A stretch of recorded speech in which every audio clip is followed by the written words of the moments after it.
it that somebody opened the door for him, presumably assuming he was an employee. Can you just walk us through what we know so far about how he was able to exit the facility? Yeah, that is our assumption, is that, I mean, everything that he was wearing is not a standard issue inside this facility. It is not there's no inmate uniform that looks like that. There's no officer uniform that looks like that. It very much and that's part of the challenge, is determining what exactly he was wearing, and following up on those.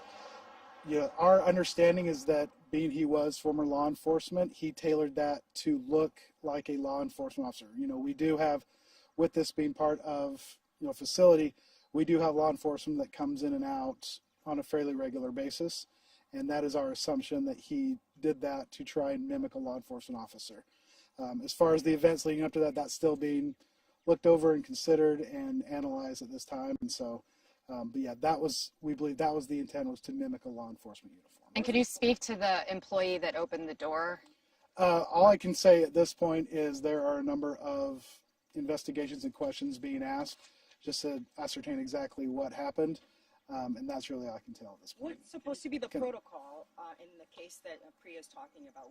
How are law enforcement officers supposed to leave the prison? Are they just supposed to say, hi, open the door?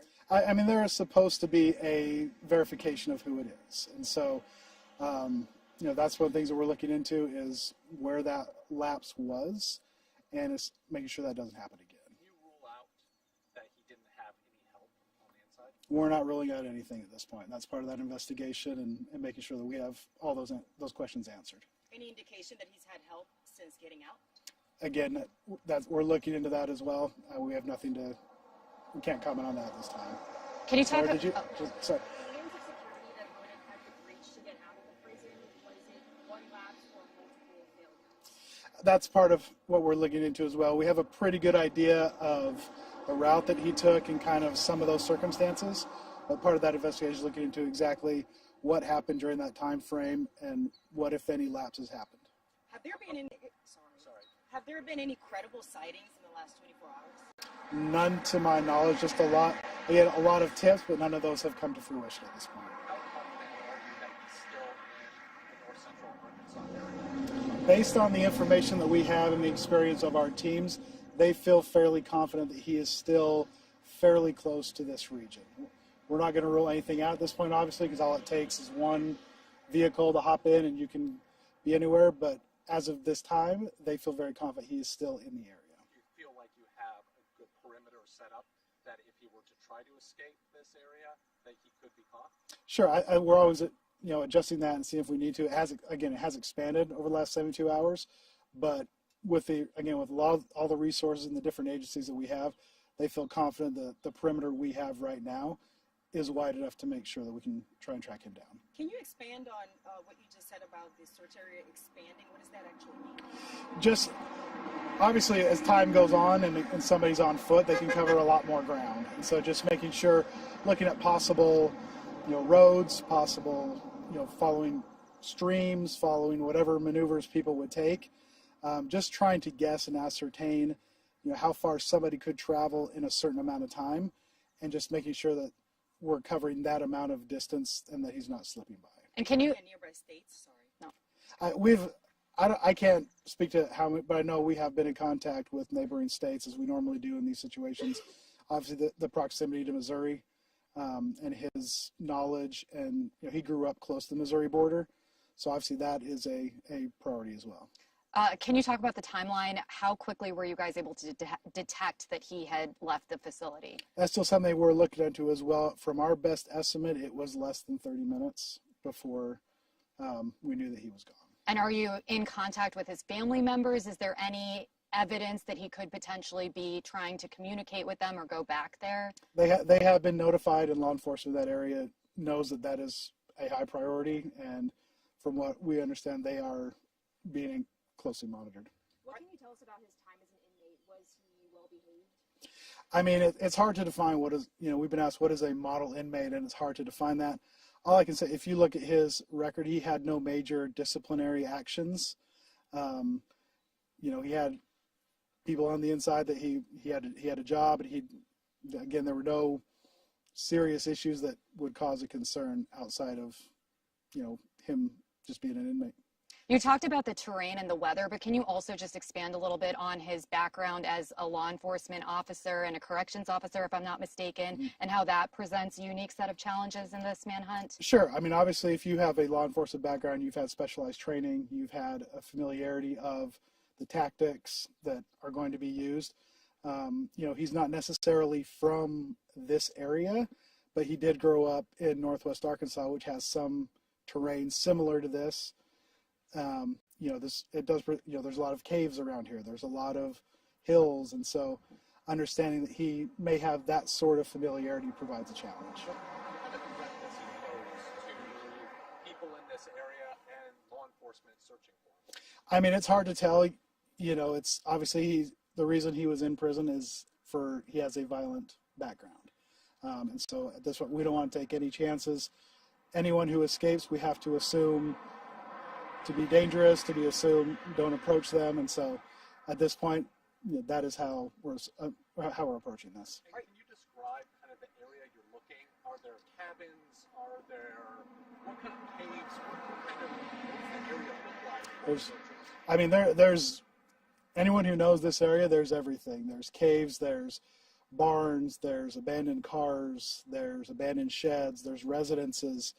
There are a number of, and again, it's not a flat open area. There's a lot to cover, and there's a lot to look into, and making sure that is being covered and doing due diligence is a big priority.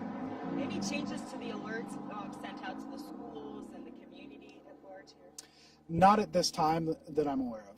And are you worried that, given the length of his sentence and the severity of the crimes that he's been convicted of, that potentially he would be brazen enough to commit another crime? I mean, that's always a concern. The thing that you hear a lot is somebody who has the sentence that he has, kind of the common mantra is he has nothing to lose at this point. So, I mean, in answer to that question as well, we have to assume that to be a very dangerous individual. How confident are you that relatives and loved ones are not helping him at this point? Again, that's something we're looking into and investigating. All we can say, we have been in contact with his immediate family, and those are being monitored. Are you considering any type of reward for information? Those are also in discussions as well. Can you give us an estimate of how many personnel are on the ground? We know in the New Orleans manhunt, there was about 200 people that are still searching for those guys. Obviously, there's 10 inmates that ran away. Sure. I don't know what kind of resources you guys have, but just an estimation, approximation. Yeah, I mean, I can't give an estimate to how many people. All I can tell, and one of the things that we do want to do is thank all of the agencies that have been assisting with this, giving up their time, giving up their resources. I mean, we're talking federal agencies, state agencies, local agencies, Department of Corrections, Arkansas State Police, the FBI, U.S. Marshals, Game and Fish, Izard County, Stone County, all of the local. There have been a lot of people that have been coming in and out and giving of their time to help with this search. Ballpark, over hundreds would be a good. Yeah. Hundreds, okay. So. What's the cost been like for this search? That I couldn't answer. So.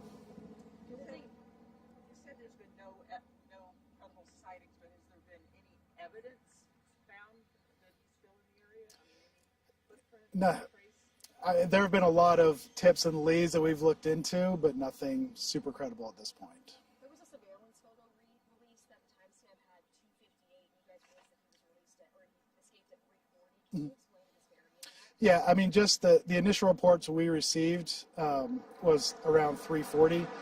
Again, it's, in the course of, making those reports, times can vary, but so the original estimate that we gave was 3:40, but once we were able to sit down and look at the surveillance video, it was confirmed it was approximately 2:55. That's when he escaped. The investigation that's happening around how he escaped and whether anybody helped him, is that an internal investigation that's happening in terms of the sheriff's office, or is this a DOC investigation as well? There's a lot of different agencies that are helping with that investigation. Who's the lead on the search? As of right now, it's the Department of Corrections. Is he assumed to be wearing the same outfit he escaped in? Until we have not found that outfit, and so until we find evidence that he is, I mean, we're assuming that. We don't know if he had what he had underneath it. We'd be able to, acquire since then. All we know, the last time we saw him is that's what he was wearing. We have not found that uniform yet. How many checkpoints are there? I can't speak to that now. I know at one point we had close to 10 around this area. I'm not sure exactly what it is at the moment. It's one thing for him to get to the Sally port and have someone open the gate. How did he get from his cell, walk through the area, get to the doors? I mean, any information you can give about that movement? That's still part of that ongoing investigation. We're trying to figure out what led up to that. How long are you guys going to continue to do the checkpoints? Until we feel it's no longer necessary. Sorry. So. I mean, have you searched his cell to see if the lock was broken? I mean, we have searched through all of his personal items as well, trying to get any idea, any clues, any information that can help us lead to where he was going. Is it normal for a convicted murderer in Arkansas to be in a medium security facility and not a maximum one?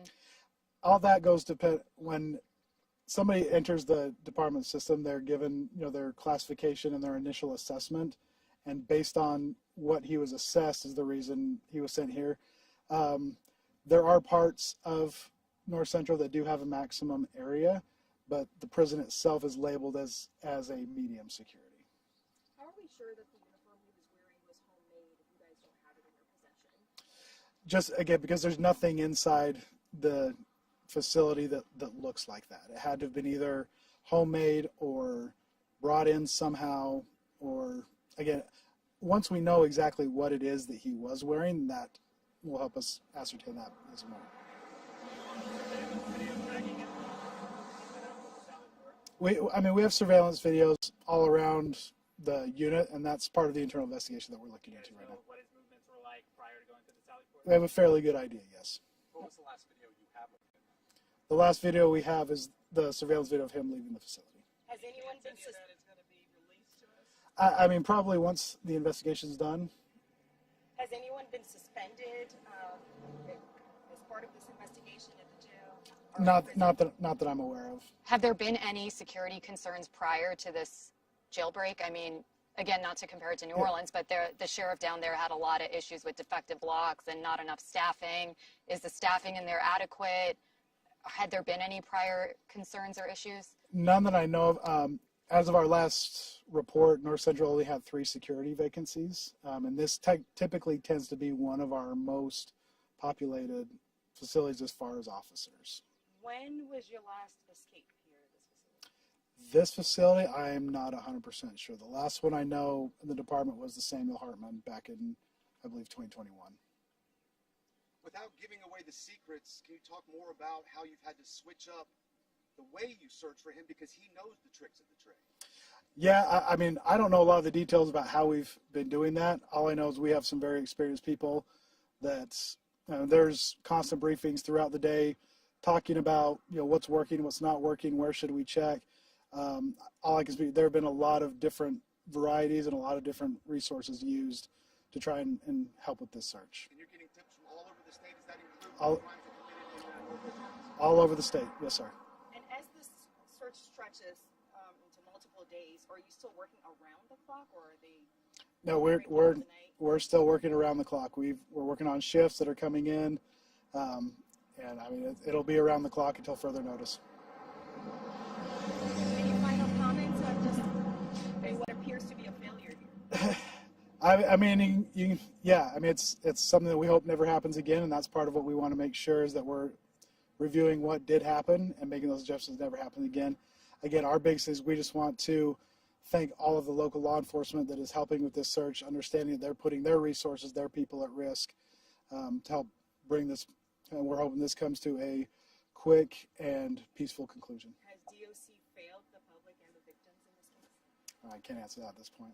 Are you in touch with the family members of the victims? Are you providing extra security for them? I can't speak to those. I know they've been notified. I know the law enforcement in that area has been notified.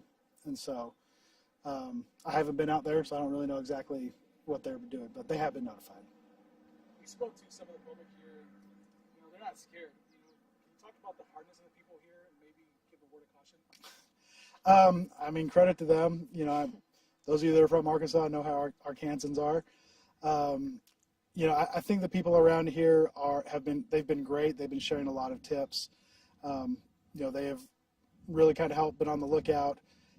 And also a credit to them. A lot of them have been going to these checkpoints, giving our officers food, giving them water, just really been a good, and again, that is just what we would ask again is this area, especially wherever, please be cognizant, please be aware, be alert of your surroundings. If something seems out of place, if something seems, you know, a little off, please let us know and let's check that out.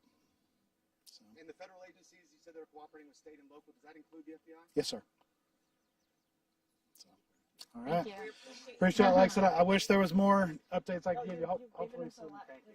Yeah. Thank you. So nice Very, meeting very you. nice to meet you. And sorry to blow up your phone. No, you're just, hey, look, you're just fine. I understand how it goes. Can we grab you just for a quick one-on-one?